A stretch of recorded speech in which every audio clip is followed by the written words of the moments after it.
Hello everybody, welcome to this introduction to botanical painting.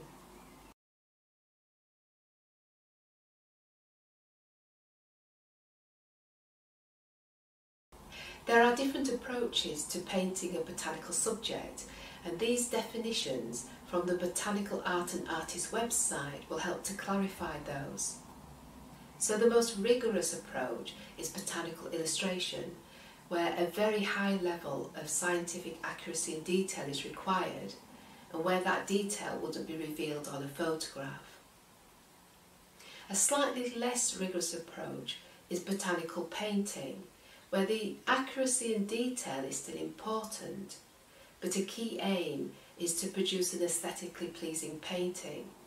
So some things may be slightly changed, such as the composition, to make that painting work. And then the third approach is much more about producing a pleasing painting, and the botanical accuracy is not really that important. The approach we're taking today in this video is botanical painting, and I'll explain why as we go along. The genre of botanical painting is much wider than plants and flowers. It can also include fruit and vegetables, seeds, pods, insects and bugs, and maybe even shells.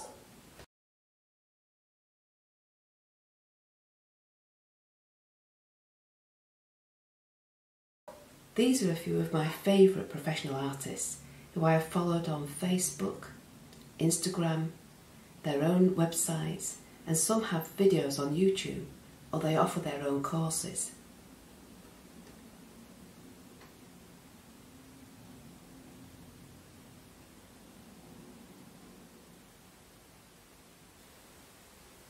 So before we progress further, I want to make it really clear I am not an expert in botanical painting, and I certainly can't produce work at the level of those professionals that we've just seen.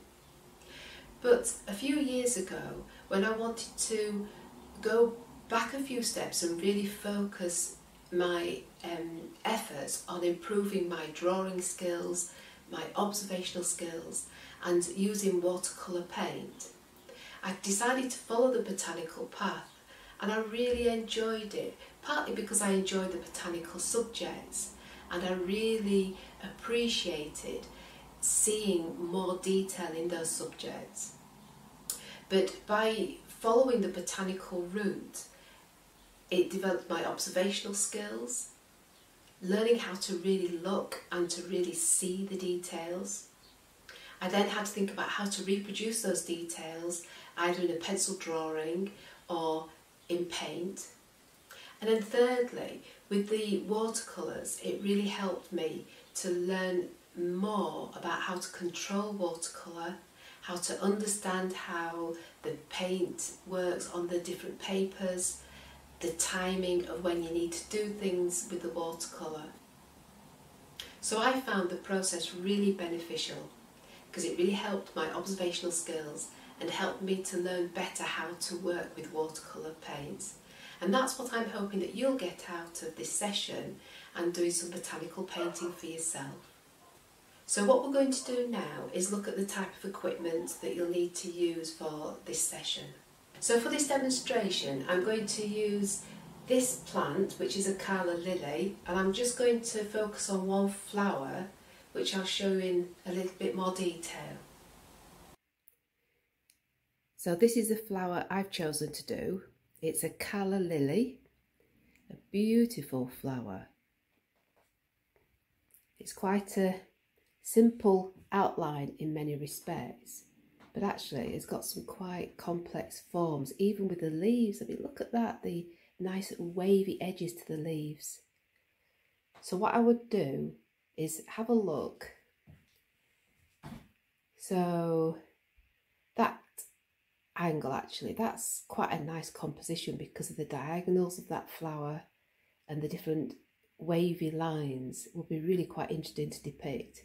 A little bit complicated, or if I come round that side, be a bit easier maybe, or maybe I could do one from the top. Just look at those beautiful forms of that flower.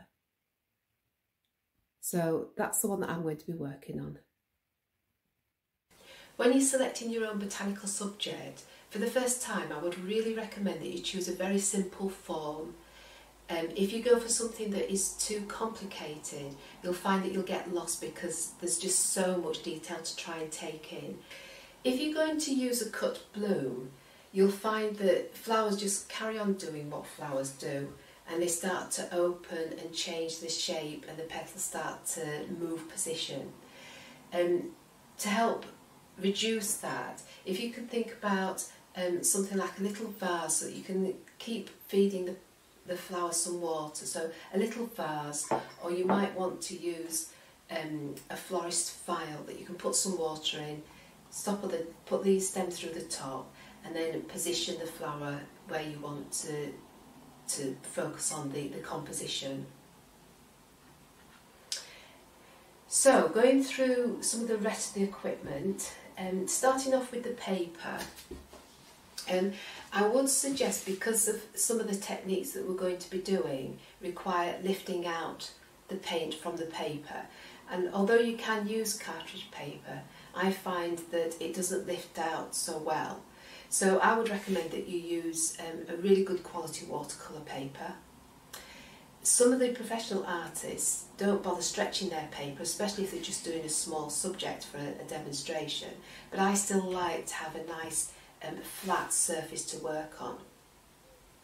So use a good quality watercolour paper, and I prefer to use the hot press, so it's a really nice smooth surface.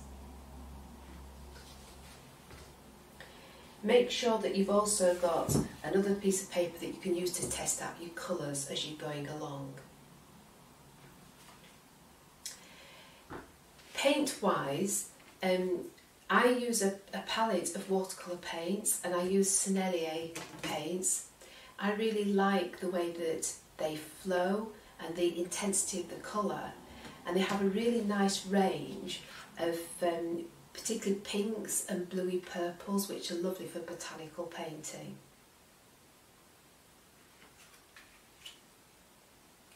Make sure that you've got a large tub of water for rinsing out your brushes, but I also keep another tub of water I try and keep clean for some of the lifting out techniques that I'm going to show you shortly.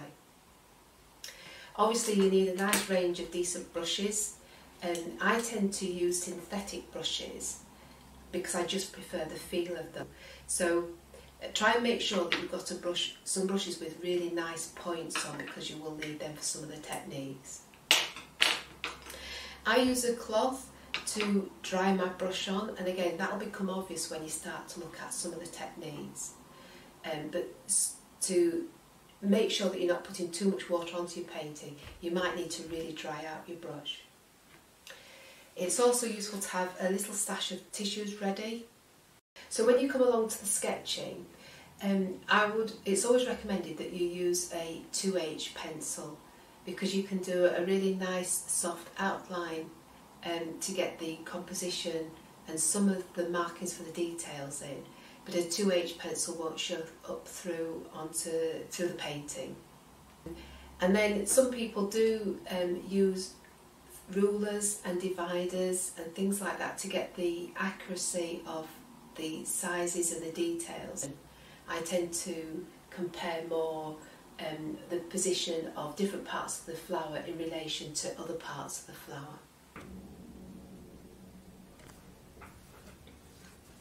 Before I started the painting of the lily, I did some detailed sketching to help me really observe the detail.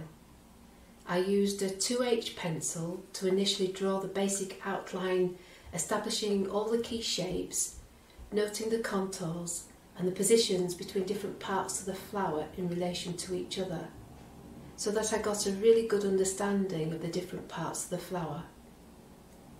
I then used HB and 2B pencils to record texture, tones and shading, detail, all the time thinking about how I might want to incorporate that into the painting and what techniques I might want to use to do that.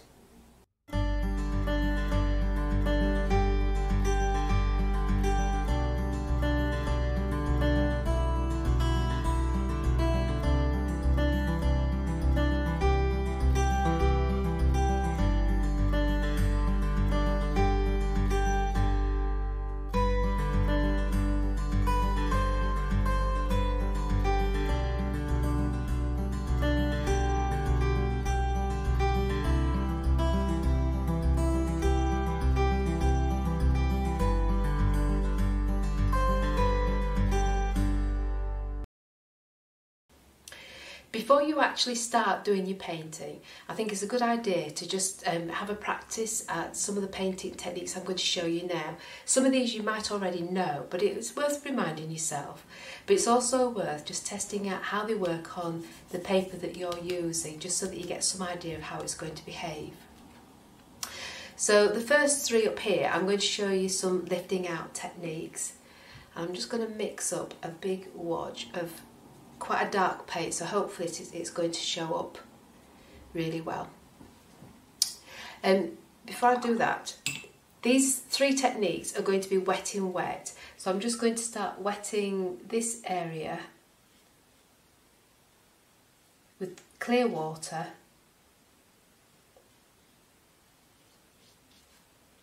so that you can start soaking into the paper. And just make it nice and wet. It wants to be nice and wet, but not sopping wet, so just give it a good coat and let it soak in. Just mix up this strong green.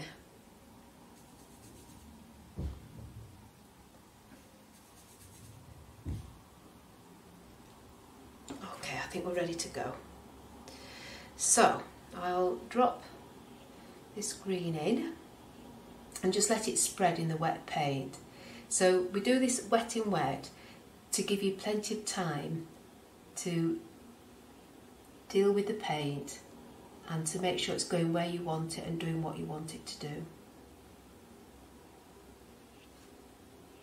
So I'm just covering the whole area of this pretend leaf.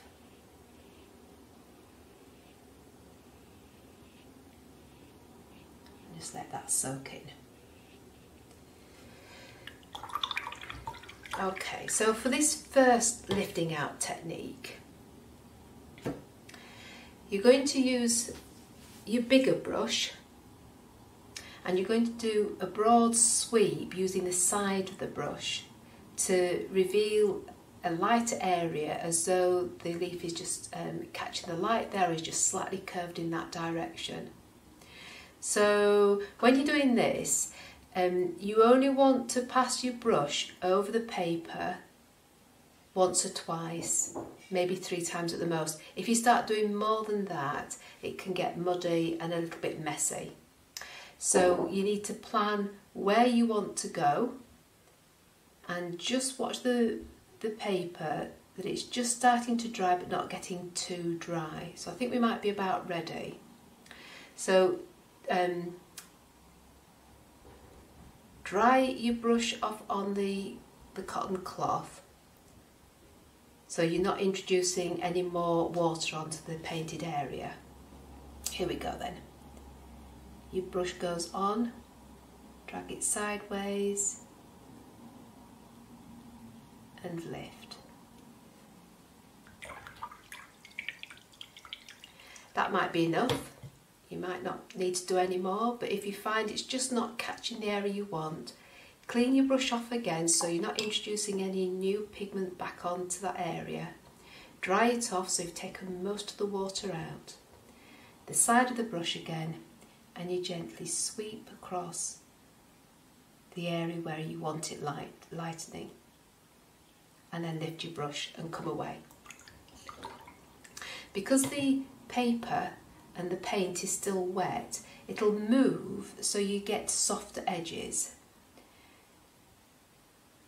But this is where you might just need to watch it. So I can just see a couple of areas there that are drying quite quickly now, and the edges are getting a bit hard, and I don't want a hard edge. So making sure that your brush is really dry, you can just gently use the tip of your brush to tease the paint across the area just to soften it and make sure that it's doing what you want it to do. But try and avoid doing too much fiddling. Do your planning ahead. Sweep your brush where you feel you need it to go, and then leave it and let it dry. You can always go back later on to do a little bit of tidying up. So for this next lifting out technique, again I'm going to go wetting wet, so moisten the paper.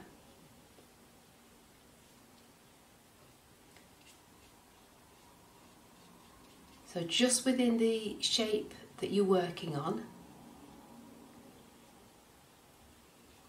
you get the paper nice and wet, and then dry my brush off. Just lift some of the water off, because again, you don't want it sopping, you just want it nicely wet. Pick up some more paint. If you do mix any paints, like this green is very bluey green, and sometimes you have to give it a stir just to make sure the pigments are not separating out. Drop the paint in again. When you're actually working on your flower, you need to keep an eye on bits that you've done previously. So I'm just keeping an eye on this one and watching how it's drying and making sure that it's going the way that I want it to, so I can intervene quicker once I spot something not quite how I want it to be.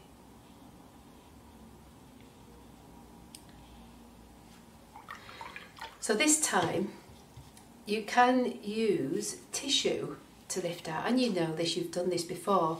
You can use tissue to lift out areas where you're wanting to create a bit of texture, for example. So here I've got some crumpled up tissue which can give some nice organic shaping rather than set linear. So crumpling it up, just dabbing on and lifting off. Make sure you keep changing your tissue so you're not depositing that pigment back onto the painting. Dab on and lift off. So as you can see, that does produce quite nice effects. And again, with a dry brush, I will keep just watching that to make sure that it's drying the way you want it to and not getting too hard in any areas that you don't want it to. Another thing with the tissue, instead of scrumpling it up, if you fold it and fold again, so you make a nice little wash that's got a pointed bit. With this, you can lift out very specific areas which might be useful depending on the subject that you're doing. Keep refolding your paper so that you're not depositing that pigment back. But you can get some quite nice effects with that. Saves you a lot of time. You can even do a bit of a line and so on. So you can play about with that one. So for the third one, again, wet in wet, so I'm going to wet the area.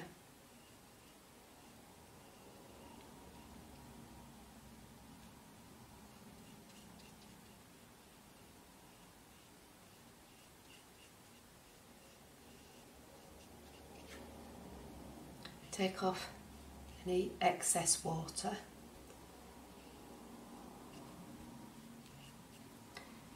And let's drop in some paint.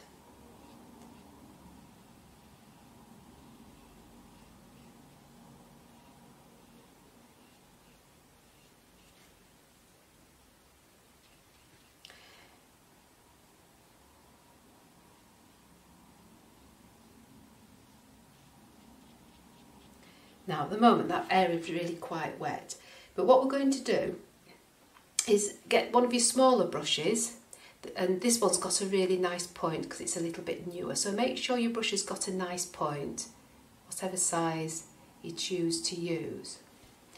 This area is going to be a little bit wet at the moment, so it might not show up as well. In fact, let's just try. So rinse your brush off, make sure it's nice and clean, but then take out all the water on your cloth and twizzle your brush around so that you get that nice point. Now this time, instead of holding your brush on the side, you're going to go close down to the ferrule and hold it more upright. So I'm just going to try on this one that's drying off nicely. Might work. So you're using the last few hairs on the tip of your brush, just stroking it across the painting to lift out just a thin line in the paint. So that might be a vein in the leaf, for example, or just a tiny little bit of detail. It's just going.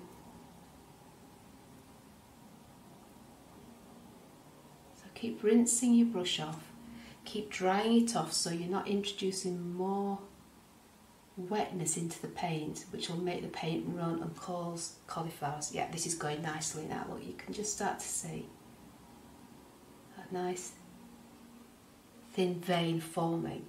And because the paint's still wet and the paper's still wet, you won't get any hard edges where you don't want them. If you want any hard edges in the veins, I'll show you another technique where you can just add some shadowing, for example. But this just helps to keep it nice and soft.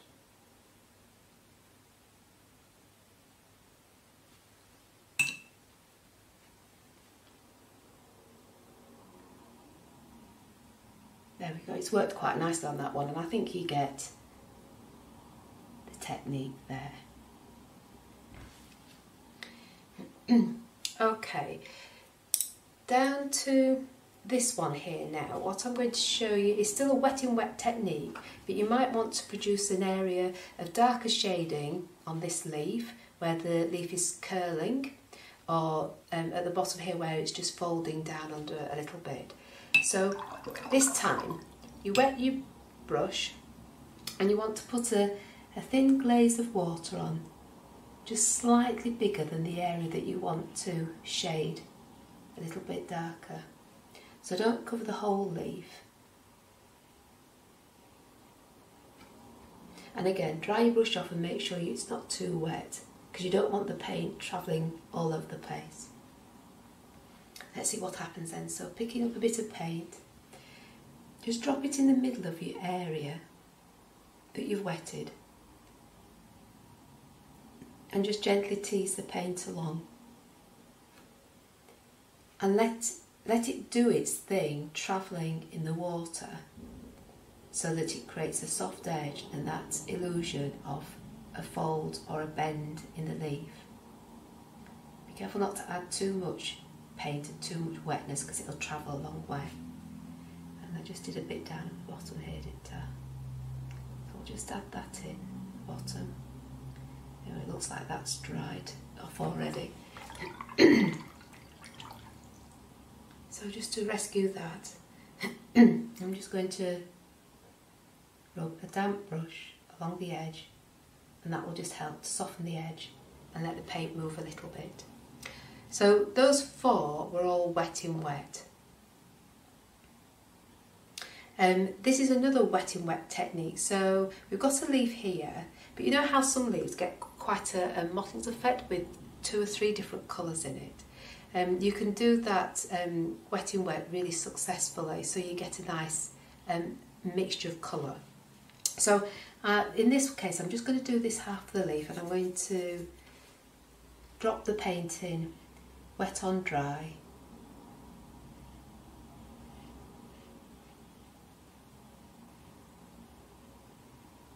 Over this half of the leaf.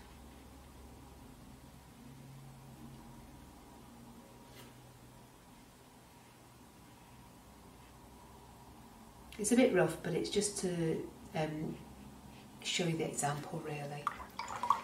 So let's mix up a different colour that will show up really strongly.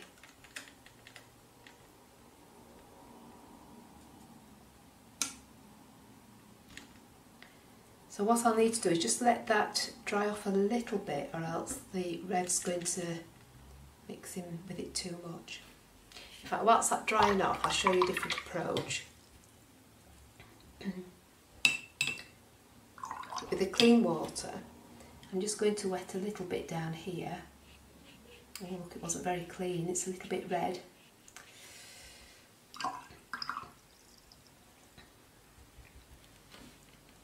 And this time, instead of filling the area, I'm going to just drop in a few drops of colour.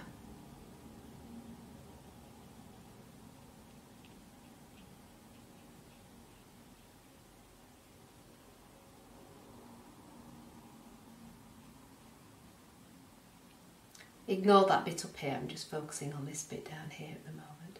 So just dropping in a few bits of colour, and then picking up a bit of the red.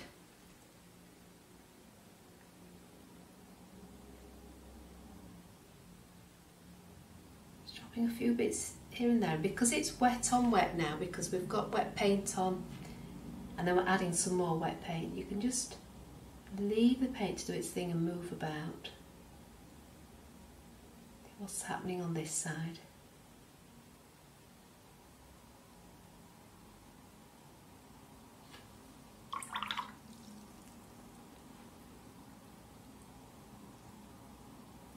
Put some stronger green in there. So it's worth just practicing and playing about to see how your paint and your paper is going to work for you to give you the sort of effect that you want. I could drop some stronger in there, for example. And with your actual subject that you're doing, it might be worth, if there's an area that you think, not sure, just try a few different approaches and see what's going to give you closest to the effect that you want.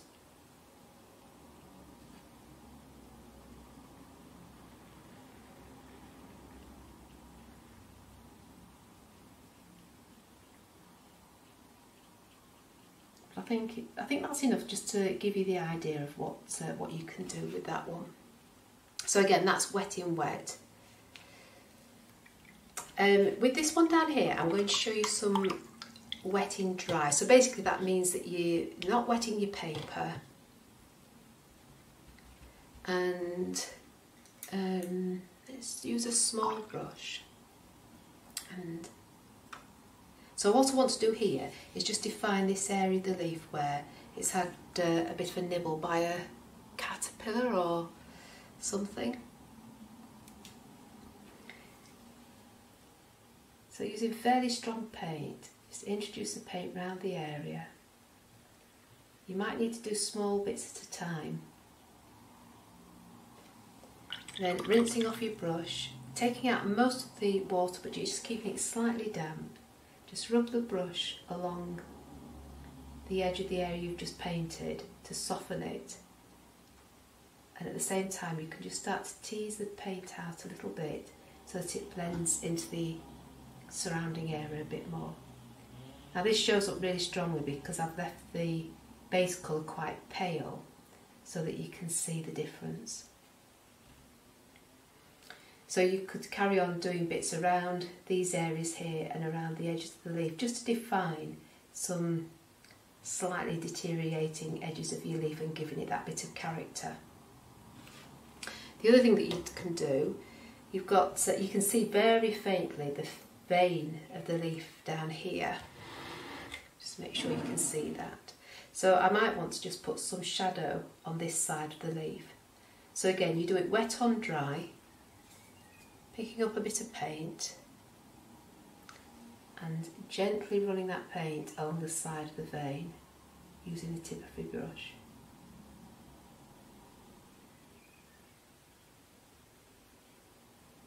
Oops, looks like I've run out there, like so. And then rinse your brush, take off most of the water, you just want it slightly damp, and you rub the damp edge along the edge of the line you just painted, just to soften it so that it, on this side of the leaf, it blends into the rest of the leaf, like so, leaving that hard edge to define the vein there. So that's wet on dry. The final two techniques I want to show you are using a dry brush to deposit paint on the area here. And just to point out, with this one, because we've been rushing through these, it just shows an example of where you might need to keep watching areas of your painting that's drying to make sure it's not starting to do something that you don't expect. So I would have cut those a bit early to make sure that they didn't dry into hard lines there. Okay, so back to, say these are a couple of petals on a flower and you want to do some texture or mark making along this petal.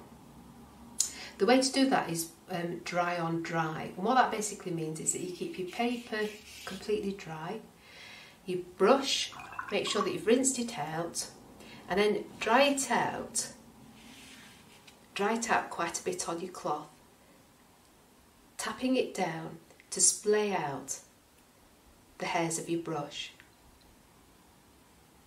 And you're aiming for, or you can use your fingers, that's what I'm aiming for. You're aiming for your brush to be splayed out and flattened out. Slightly abusive on your brush, but I think it'll forgive us. And then you're going to pick up some, you want some quite strong paint. You don't want it too wishy-washy or it'll all just blend into each other. And it might be worth getting a bit of paper that you can just test out what it looks like. So keeping it splayed out, and if need be on your palette, just move your brush from side to side to make sure the hairs stay splayed out.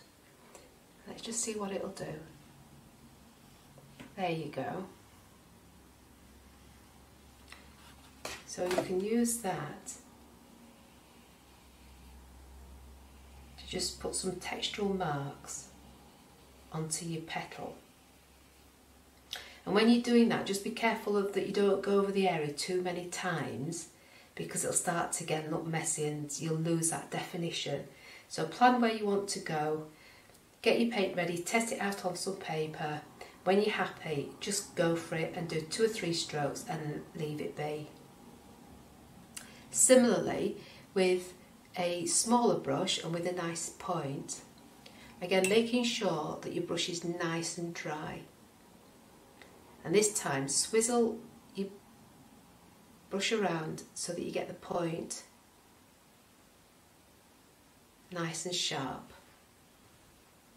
Picking up a bit of paint, and again try and get it quite nice and strong.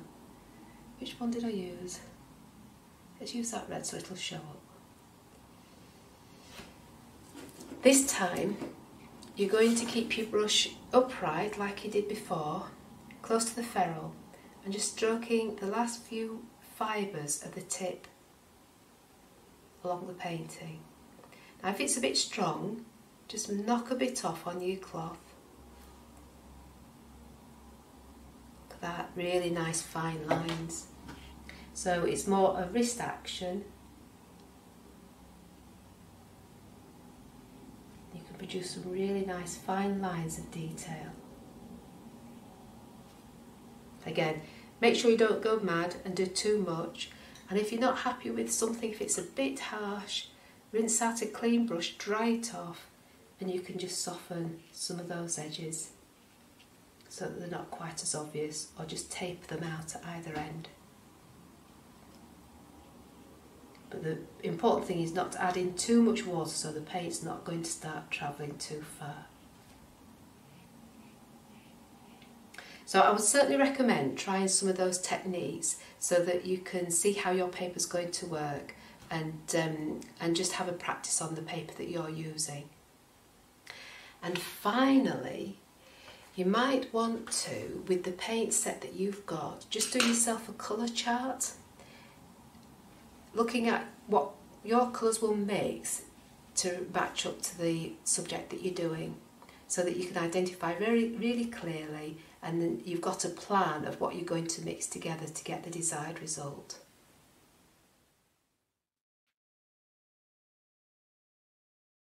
So, after all that preparation, we're ready to start painting. I've got everything ready here. I've got a few puddles of paint mixed up, ready. I'm using lemon yellow, this is red orange, olive green, and I've got a mixture here of red orange and alizarin crimson. Some alizarin crimson on its own, and a bit of alizarin crimson with, I think it's a little bit of indigo. But those are the main colours that I'll be using. You might not be able to pick up here, but there's just a very faint sketch of the flower ready for me to start painting. So, here we go. I'm going to start off with this area here at the back, and I'm going to wet just that area to start off with. so that I can start doing the wetting wet. So if you remember, you want to wet the area but not have it too sopping wet, because you don't want the paint running like crazy, but wetting the paper just gives you time to manipulate the paint where you want it to go. And to drop in some of this yellow, because the flower's got a really nice yellow base.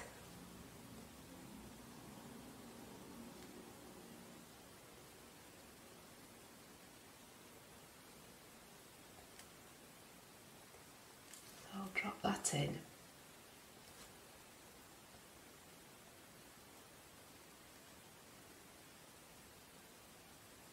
Taking care to keep the paint within the area that I'm working on right now. Rather than just covering the whole thing, if you do each section bit by bit, you can carefully think about what you want and where.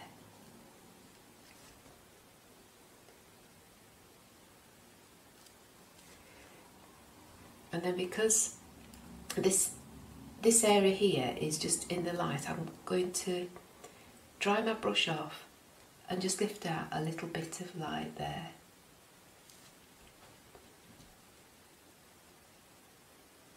Like that, and then just let that dry.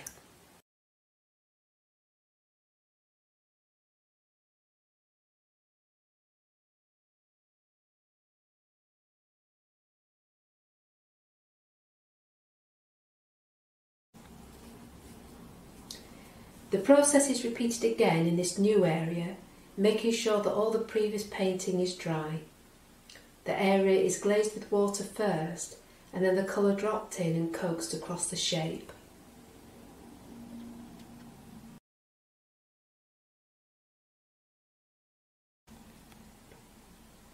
Here you can see once the base colour is dry, I glaze the area with water yet again and drop in the second colour. Because I've only glazed part of the area with water, I have more control how far the red-orange colour goes. I can then use a barely damp brush to soften the edge of the orange, fading it into the rest of the petal area.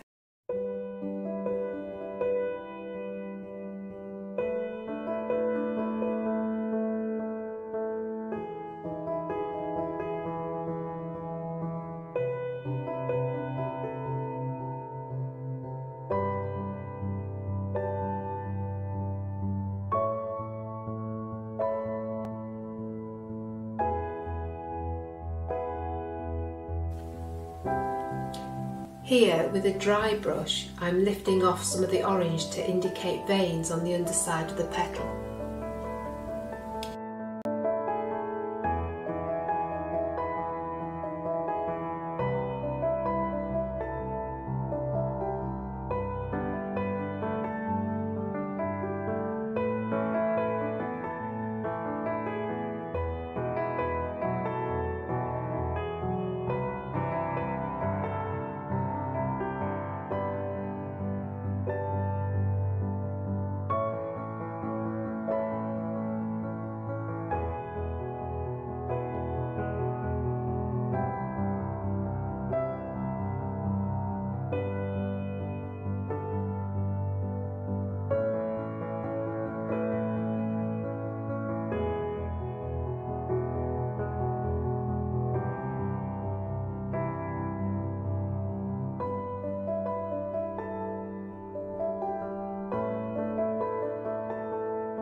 Now the area is damp, I can add some green for the main vein on the underside of the petal, and then using a barely damp brush to soften further any edges I don't want forming.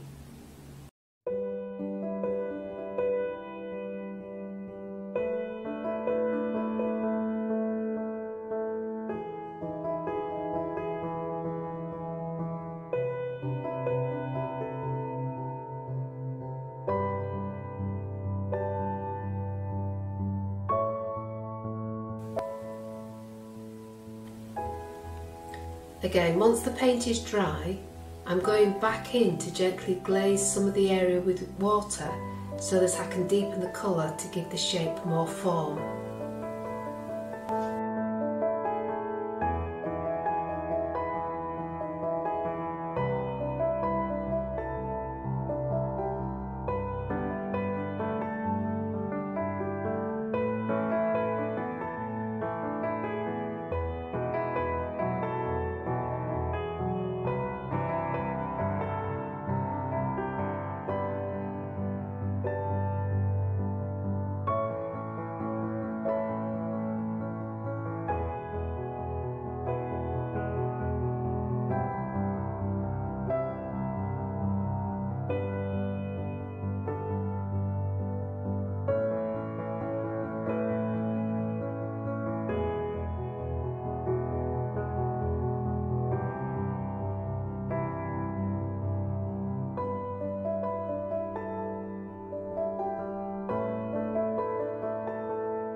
Because this area is still damp, I'm dropping in a very small amount of darker paint without using a lot of water, so it's fairly concentrated, because I want to build up some of the detail.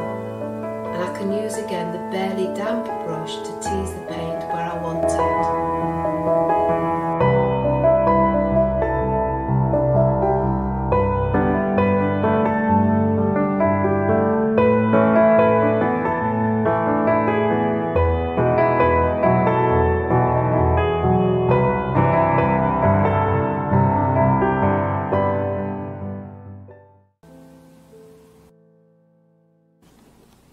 In this area at the bottom of the petal, because I want to have really good control of the paint, I'm using a wet in dry technique, starting to draft out where the veins are, and then I can use a barely damp brush to soften any edges as I go along.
Now we have established the basic form of all parts of the flower that is visible, I can identify areas that I want to strengthen the tone further and start to build up some of the detail.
So this is my final painting and I'm really pleased with it. I think I've done quite well. I've managed to capture the essence of the lily.